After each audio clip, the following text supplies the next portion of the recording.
In a series of convoluted events, an RCMP officer is recovering after being injured in a vehicle accident that saw two men arrested and sent a civilian to hospital.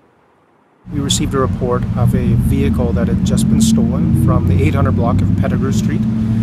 That vehicle, a Dodge Ram pickup, apparently struck a house along that road and was found abandoned on Bay Avenue. Another vehicle, another Dodge pickup actually, was also found in the area of Bay Avenue, both vehicles with ignition damage. The originally stolen vehicle still had a club attached to the steering wheel. One of the vehicles with the ignition damage belonged to an employee of Team Construction. It had been totally ransacked. They'd broken into with a crowbar. Then they tried to break into his ignition. They'd wrecked it. Yeah, they had totally wrecked the inside of his truck. And so I said, well, you need to call the police.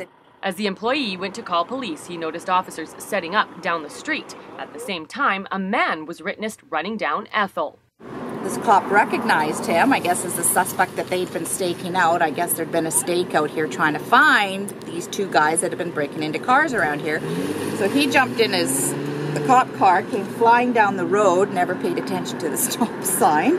And there was a guy driving an F-350 and just turned him into a tailspin. He hit the stop sign and then came backwards and severed off the telephone pole. One of our officers was involved in a collision and was believed to have failed to stop for a stop sign just before he was impacted on the passenger side by a Ford F-250. Both the officer and the driver of the truck were taken to hospital. The man who was trying to avoid police was arrested at the scene. However, he turned out not to be the suspect, but was instead wanted on unrelated charges. The real suspect was apprehended only minutes later. As we received another report of a theft in progress of a forklift at Sunripe on Ethel Street. That suspect was located a short distance away and remains in custody. A 35-year-old Kelowna man remains in custody, and police are investigating several other thefts and break-ins that may be related to this incident. For Castanet News, I'm Jen Zielinski.